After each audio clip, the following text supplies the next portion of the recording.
The Islami corner की videos देखने के लिए हमारा चैनल सब्सक्राइब करें और बेल के आइकन पर भी क्लिक करें ताकि आप हमारी नई आने वाली वीडियोस से बाखबर रहें।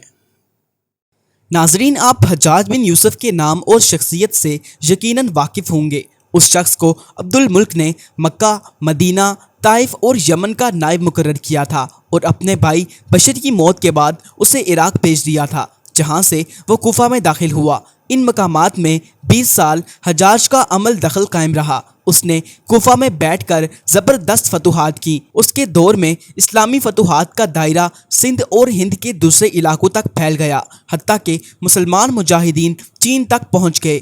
यही वो शख्स है जिसके बारे में कहा जाता है कि उसने कुरान करीम पर एराब लगवाए। अल्लाह ने उसे बड़ी फसाहत और बलागत और शुजात से नवाजा था। यह हाफिज़ कुरान था, शराब नोशी और बदकारी से बचता था। वो जहाद का दहनी और फतूहात का हरीस था, मगर उसकी इन सारी खूबियों पर उसकी एक बुराई ने पर्दा डाल दिया, और वो बुराई है भी ऐसी कि तमाम खूबियों पर छा जाती है और तमाम अच्छे औसाफ को ढांप देती है। और वो बुराई क्या थी? जुल्म।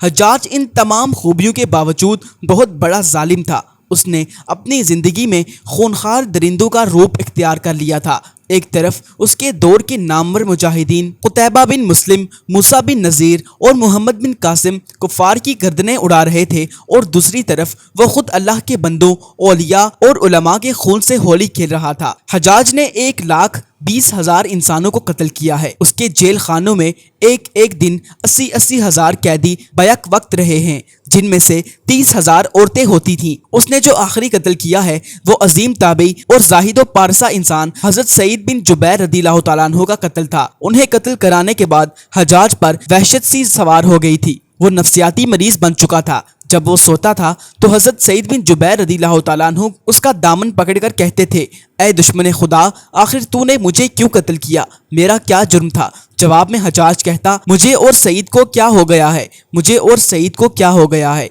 ये वो अंदर की आग थी जो जब भड़क उठती है तो अमन और सुकून सब कुछ राख कर देती है। इसके साथ साथ हज्जाज को वो बीमारी लग गई थी जिसे ज़महरेरी कहा जाता है। सख्त सर्दी कलेजे से उठकर सारे जिस्म पर छा जाती है और वो कांपता जाता था। आग से भरी हुई अंगीठियां उसके पास लाई जाती और इस कदर करीब रखती जाती कि इसकी खाल जल जाती, मगर उसे एहसास नहीं होता था। हकीमों को बुलाया तो उन्होंने बताया कि पेट में सरतान है।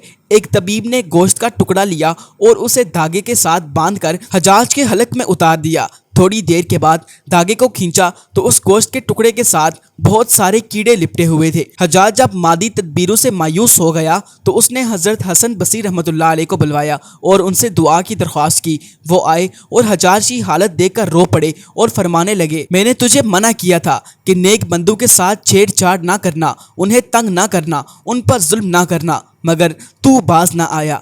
आज हज्जाज बाई से इबरत बना हुआ था। वो अंदर से भी जल रहा था और बाहर से भी जल रहा था।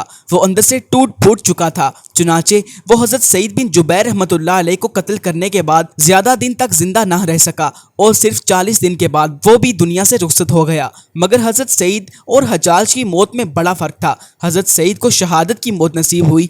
वो ऐसी आन बान से दुनिया से रुखसत हुए कि बाद में आने वाले मुजाहिदीन के लिए एक मिसाल कायम कर गए। वो जब दुनिया से रुखसत हुए तो उनका दिल मुतमईन था और चेहरे पर तबस्सुम था, लेकिन हज्जाज जब दुनिया से जा रहा था तो अंदर की आग में जल रहा था। चेहरे पर नदामत की जुल्मत थी। उसे इसका एक एक जुल्म याद आ रहा था। हज़रत सईद रहमतुल्लाह अलैह की शहादत पर तमाम सुलहा और उलमा अफसरदा थे, लेकिन हज्जाज की मौत पर अल्लाह के नेक बंदों ने इत्मीनान का सांस लिया। हज़रत इब्राहिम नखई रहमतुल्लाह अलैह ने हज्जाज की मौत की खबर सुनी तो खुशी से रो पड़े। मरने के बाद इस डर से उसकी कब्र के तमाम निशानात मिटा दिए गए ताकि लोग उसकी लाश को बाहर निकाल कर जला न डालें। ये अंदेशे उस शख्स की कब्र में हो रहे थे जिसके सामने उसकी जिंदगी में लोग खड़े होते तो उन पर लर्जा तारी हो जाता था और लोग उसके डर से दीवाने बन जाया करते थे। अस्मा ने एक वाकया बयान किया है कि जब हज्जाज हजरत अब्दुल्ला बिन जुबैर के कत्ल से फारिग होकर मदीना आया तो उसे मदीना से बाहर एक शेख मिला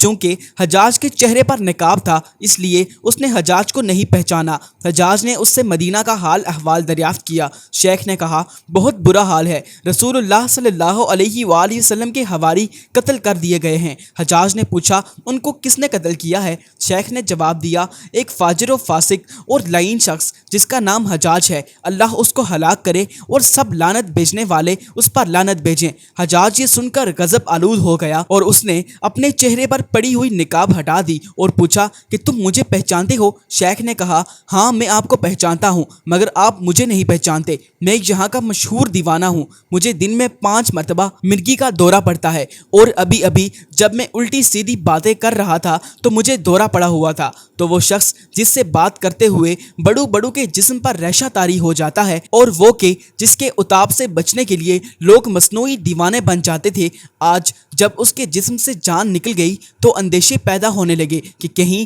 لوگ شدت غیظ و غضب میں اس کی لاش ہی کو نہ جلا ڈالیں۔ وہ اقتدار، وہ ہیبت، وہ دبدبہ سب کچھ جاتا رہا۔ اس کے متعلقین کو اس کی لاش کی بے حرمتی کے بارے میں دنیا والوں سے جو خطرہ تھا انہوں نے اس کی قبر کا نام و نشان مٹا کر بظاہر اسے خطرے سے تو بچا لیا، لیکن ظالموں کے لیے جو آخرت کی خطرناک سزائیں ہیں ان سے انہیں کون بچا سکتا ہے؟ وہاں تو کسی کا بس نہیں چلتا، کسی کی سفارش کام نہیں آتی، خاندانی وجاہت فائدہ نہیں دیتی۔ اسماء کے والد نے حجاج کو مرنے کے بعد خواب میں دیکھا اور اس سے پوچھا اللہ تعالیٰ نے تمہارے ساتھ کیسا سلوک کیا؟ اس نے جواب دیا کہ میں نے جتنے قتل کیے تھے ان میں سے ہر ایک کے بدلے مجھے بھی قتل کیا گیا۔ اسے صرف حجاج کا معاملہ نہ سمجھیے گا، ہر ظالم کے ساتھ آخرت میں یہی ہوگا۔